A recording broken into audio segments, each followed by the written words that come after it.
Finally, that meeting is over. I'm guessing no one knew of my injuries because they took their sweet time talking. Yin, do you want me to walk you to the butterfly mansion?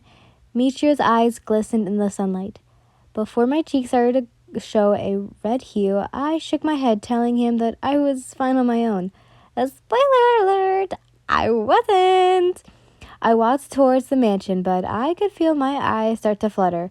Clutching my stomach, I started to limp my way to the estate.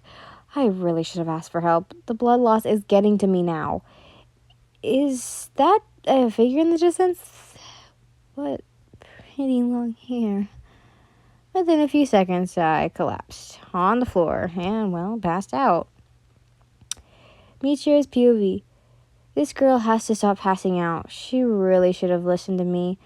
I picked her up and went to, I don't know. I looked down at her and saw her injuries.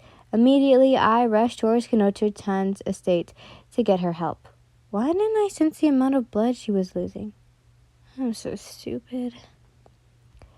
Kocho-chan, please treat Ian's injuries, Muichiro said in a calm but uneasy manner. Tokito-kun, oh my, I'll get right on that. Shinobu smiled. She must have run into another demon on her late mission. She sighed. Why is Yin always so reckless? I looked at her resting figure on the bed.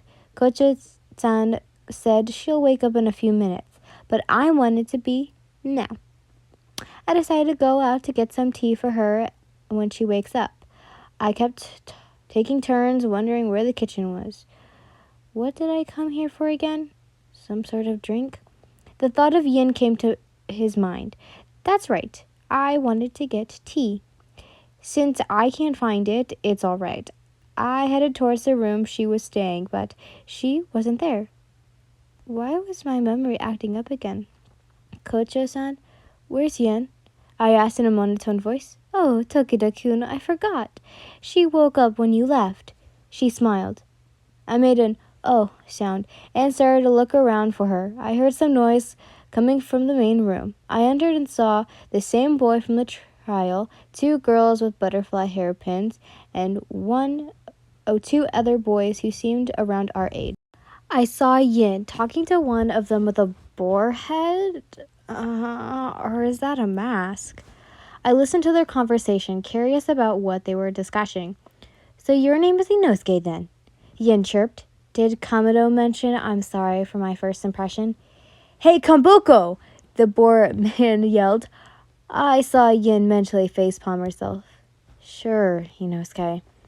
I saw the red-haired male walk towards them. Oh, hey, Kamado-san. Yin spoke. Stop with the formalities. We sound like the same age, right? Just call me Tanjiro. He smiled. Sure warmed up the room. Like a sun. It seems like she's fine now. I slowly attempted to make an exit, and that's when I heard something or someone actually. Yin's POV. Michiro! Stop being a creep and listening over there. Come here. I laughed. Michiro then walked over to us, and I smacked the back of his head. You knew I was there? He muttered his low voice. Damn, he really is different around different people. I gave him a smile. Of course, I wouldn't be a Hashira if I didn't. The other boys looked at us in shock. Sure, a pretty girl is a Hashira. Please marry me. I can't be all alone in my life. The yellow-haired boy pleaded and grabbed my hand. What the hell do I even say to that? Michiro took a step forward towards me and slapped the boy's hand off mine. I looked over at him in shock. She isn't interested. Butterflies were fluttering my stomach. Yeah, sorry, I'm not interested. Well, this has just got more awkward, so I started to speak again. I'm sorry, I never told you guys I'm a Hashira. I thought you knew. I smiled. Michiro looked over ever so blank, maybe with a hint of annoyance.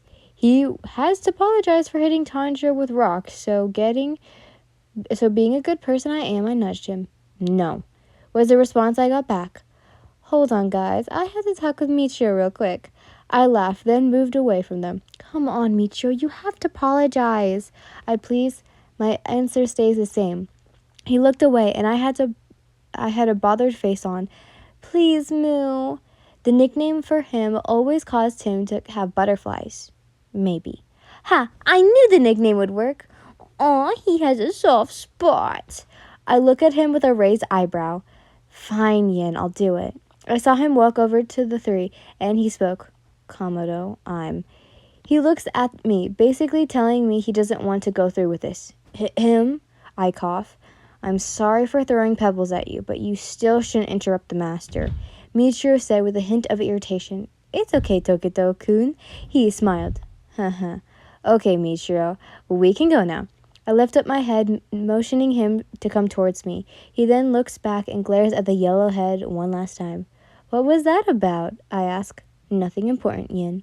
Damn, he got me back with that. I tried to contain the blush that was about to appear on my face. The more butterflies were appearing in my stomach. Why does Muichiro make me feel this way? I've known him for a while, and I still can't get over this little tensing motion. Muichiro was looking back at me with a tiny smirk on his face. Don't you look at me like that. I pushed him and heated a shuttle a bit. He better not get me started. I can be vicious. Wait, oh. I have to talk to my brother. Hug. Hey, Muichiro, I have to go talk to my brother, okay? I won't be back. I'll probably go to my house after. I turned and looked at him with a joyous face. He nodded his head and patted my head. He really has to stop making me so flustered. I hid my face while I left Muichiro to go find my brother. Why do I have to do this? Oh yeah, that letter thing. I find him in the garden near his estate. Gyuni-san. His head didn't turn or anything. He just stood there in the same position as before. Ugh, why is he being so difficult? I wanted to ask, why was I put on the letter that Udoraki-san wrote? It was my wish, he said bluntly. But why? I never agreed to this. I yelled more than I wanted to. You're being selfish, my brother sighed. Me? Selfish?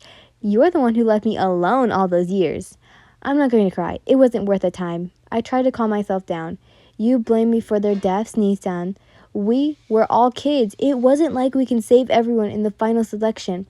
All these demons we've hunted and killed weren't for nothing.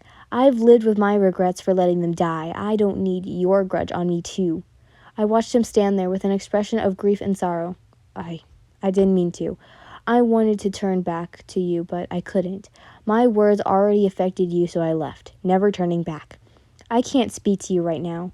I turned around and my eyes were already watering. Not now, Yin. I didn't turn back, and I was walking away from him, just like what he did to me all those years ago. I also didn't want to cry. The first days, I cried a lot, but now, there's no room for crying in this world. I feel bad for turning my back at him. I walked home, hoping that no one would else see me in this mess, until I heard a little noise in my kitchen. Who the hell is in my house? I swear, if it's you, Giyu, give me some space. A turquoise-eyed person popped his head out of the doorframe and coughed. Oh, Moo, my bad, I sighed. Can you come back later? I'm kind of not in the mood. I guess he ignored my request because he walked up to me, touching my forehead. Do you have a fever or something? He asked. I shook my head and motioned him closer. It was just my brother, that's all. He nodded his head and pulled a chair next to my bed. If you want, I can stay here. His offer made my heart skip a beat. I'm sure. For a few long minutes, he just sat there in silence. I went to look over at my side and saw that Muichiro had fallen asleep, with his head down at the side. Oh, why does he have to happen now? This was probably creepy, but I picked up my hands and started to touch his hair. How is someone's hair so long and healthy? I need to learn some hair tips from him. Muichiro woke up, and I quickly put my hand down and turned my head. The butterflies I was getting was crazy. What were you doing with my hair? Shit, he knew. Nothing. Michiro's crow interrupted us, saying, Michiro Togeda, head east for your current mission. Head east. I guess I have to go now. Muichiro picked up his katana and waved me goodbye. I kept my composure until he left, but the exact moment he left, I picked up my pillow and screamed into it. Is it that I like him? Maybe, possibly. This is crazy. Time skip. I saw Muichiro walk down the pathway from his mission. It seemed like it went well since he had no injuries. I didn't want to bother him, so I shrugged it off and went back inside. I heard a knock at my door, and I wondered who it could have been. Could it be Muichiro? I laughed to myself. What have my feelings become? As I opened the door, I saw it was my brother. Oh, what are you doing here? Can we talk? I'm sorry for everything I've done. I let him come in and speak to me. I let him sit down and speak. Like I said before, I admit I was childish and a coward for leaving you like that. He never said that, but okay. I'm listening. I kept listening to his words as he apologized repeatedly. I'm crying already. Why am I crying? Yin, you know everything that happened. Regardless, you're still my sister. That's when the tears really started to spill. He said, that's all I wanted to hear. I went up and hugged him. I saw a smile from his lips. Someone knocked on the door. Man, at this time, I'm such a mess. I slightly opened the door, my brother behind me. Huh? Who is it? My voice cracked. I saw the same boy who fell asleep right next to me not too long ago. Oh, Muichiro, now's not the good time. He can't see me like this, crying in tear-stained face. I tried to hide behind the door, but Muichiro just allowed himself in. Tokita-san, you're here at such an hour? He tilted his head. Yin, you're crying. Did I walk into something? I let out a laugh, and my brother decided to talk. I can ask you the same, Tokito-kun. What are you doing here at such a late hour? His eyebrows lifted in curiosity. If you knew about your sister, maybe you know I always come here at this hour. I could feel some tension heat up, so I pulled Michiru aside to explain everything. Hey, we made up, so, don't be so cold to him. Michiru shrugged and said farewell to the both of us. I'll be here when your brother isn't. I sighed and waved him off. How's your new boyfriend, Yin?